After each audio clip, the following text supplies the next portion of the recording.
Hi everyone, welcome back. Today I am going to be doing a haul, and there's a crap load of stuff here, mostly because I purchased a bunch of things right around the holidays. I never really got around to hauling them, and I kind of forgot about some of them.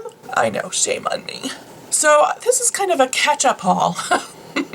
So that I can kind of bring you up to date on some of the things that I've picked up and share those with you, and some of them will be appearing in upcoming videos.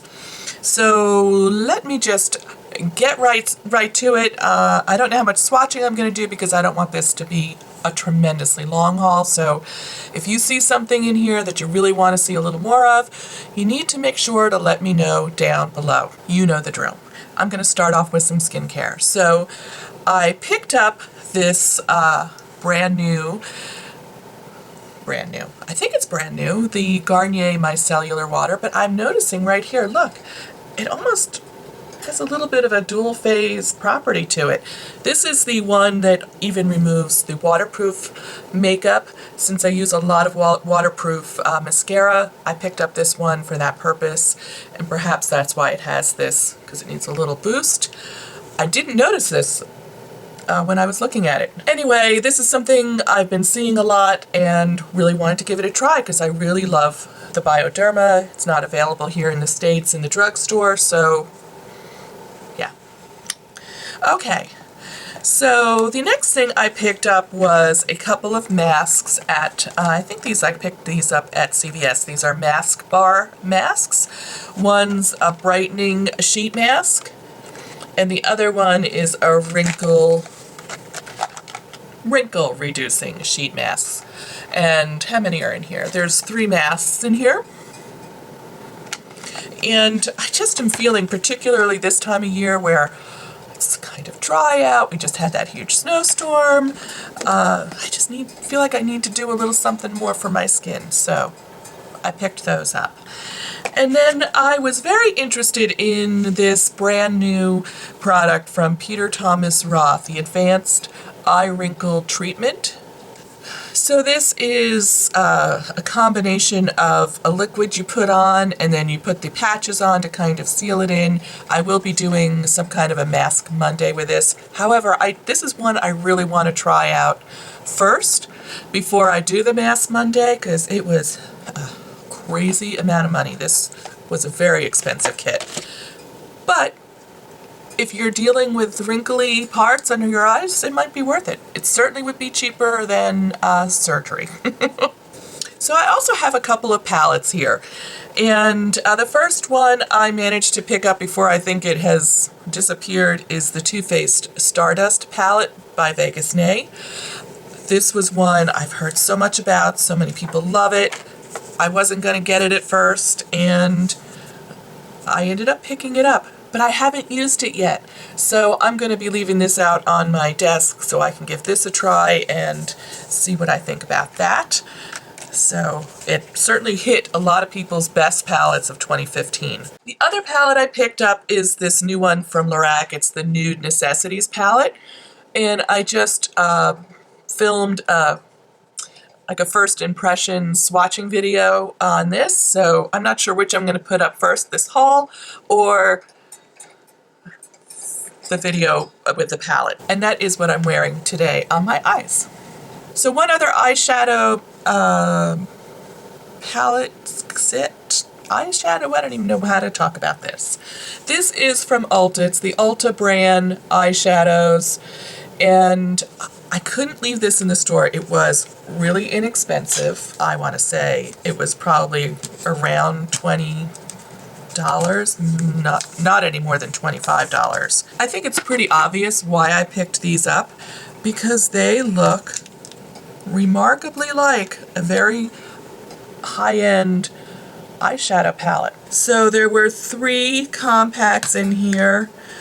That one, it doesn't even, they're not even named. So I don't have any of the Hourglass palettes that these look ridiculously similar to, but I think these, like this one in particular, I think looks almost like the same colors that was in one of the Hourglass palettes. I'm not so sure about some of the other ones, But for the money, I couldn't resist buying these to play with them, just because I think they're so gorgeous. Such a pretty palette. They definitely are much smaller than the Hourglass palettes. I think they are quite a bit longer, but that's okay. They were like $25. We're getting close. Oh, I also wanted to mention I got a really lovely holiday card from someone in my P.O. box. Thank you so much, Deborah McCoy. Really sweet. And I'm wondering if this was handmade because it is gorgeous. Really gorgeous. So thank you, Deborah. So I was out of a loose powder, so I picked up the IT Cosmetics Bye Bye Pores HD finishing powder. I haven't broken into this yet, but I'm anxious to give that a try. A lot of people really like that, so I picked up that translucent powder. And I also found that I really wanted to try this little Smudge Pot from e.l.f. in Crusin Chic. And it's just a really pretty little neutral tone. I said I wasn't going to swatch it, but I can't resist. I think these have pretty good reviews. That's really pretty. That's really pretty. So, a little bit of e.l.f. there. I also picked up 2 mascaras. The Voluminous Butterfly Mascara from L'Oreal. This is the waterproof version. This is my favorite. I opened one, so I had to get a backup. But while I was there, I saw this little guy here, and I decided to pick this up. It's the Voluminous Superstar Waterproof Mascara, and it has primer, a super volumizing primer, and then the mascara, super extending mascara. So in a weak moment, I wanted to try something new. I also picked up another tube of the BareMinerals Complexion Rescue Tinted Hydrating Gel Cream. I really liked this. I've finished the first tube that I bought. However, I did change my color a little bit, although I think it still might be a little too dark. And what did I go to? Suede 04. See? It didn't look this dark in the store, and I think it's too dark. So I might have to hold this for summer, but I think when I blended it out, I liked it, and that's why I picked it up. One of the reasons why I think it's too dark is I actually broke down and went to the MAC counter at Nordstrom's and got color matched, because I had never been color matched at MAC. I own almost no MAC. So, if you have, I would really like to know, if you are a MAC lover, what are the must-haves from MAC? It is so overwhelming and a little intimidating, I'm not gonna lie. Send me a list of things you think are like the must-have things from MAC. So I ended up with the Studio Fix Fluid Foundation, and she color matched me to NW18, which I do think is a beautiful color match. And when I compare that to the Complexion Rescue, see, that I think is gorgeous.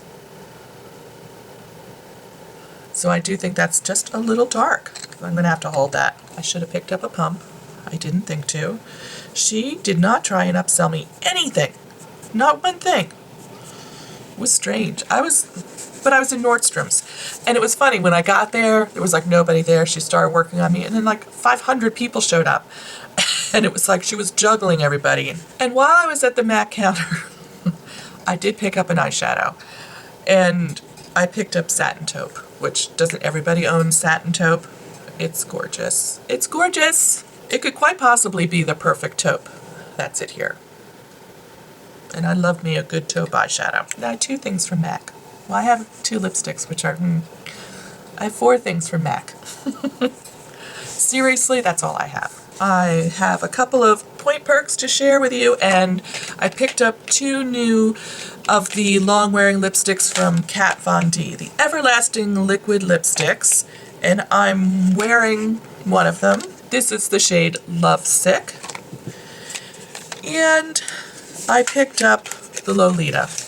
So this is Lovesick, which is what I'm wearing, and then the darker one is Lolita, which everybody raves about, and I think is gorgeous. I really like this formula so much. I do feel like it does dry down. but you have a little bit of playtime to kind of zhuzh your lips when you first put it on. And then what I like to do when I'm starting to feel like, maybe it's a little dry, I layer something on top of it so I don't have that urge to constantly lick my lips. Layering another lipstick, a regular lipstick over it, will help keep it feel a little bit more moisturized and will also extend the length of the lipstick that you're wearing because you have this base under there. So I really like these. I have 4 shades of these now. So yeah, I really like those quite a bit. So I have 2 500-point perks here because these were 2 different Sephora orders. One was in the store, one was in a mail order, and one was the Lancome Glam It Up kit. So I picked that up, and the other one is the Age Erasers from Dr. Brandt. So I'm anxious to try some of those. I actually had one of these, the Needles No More 3D filler mask was one I was going to purchase, and then when I saw they had this, I was like, heck yeah. So I'll probably be doing something with this for a Mask Monday coming up. And then the very last thing I want to tell you about is I got a really great sample card on the Tarte BB Cream, and it has a bunch of different shades in it. Someone on Instagram or in the comments was saying this was their holy grail, and I had forgotten I chose this as a sample, so I'm super excited to try this because she was like, it's fabulous. And it has an SPF of 30, so love that. All right, you are up to date with everything I've picked up, probably since a little bit before Christmas. So I'm excited to be able to start using some of these, and some of them are going to show up in future videos for sure. This one is probably going to be the next thing I do, and probably this Dr. Brandt 3D filler mask. So don't forget to leave me your MAC essential list down below. If you're a MAC lover, what are the essentials for MAC? I want to know. I want to explore this brand a little bit. Maybe a lot of it. I don't know. I was very impressed with this the few times I've worn it. So thank you so much for joining me today. I look forward to reading your comments down below. Love it if you'd subscribe for future videos, and I'll see you real soon. Take care. Bye.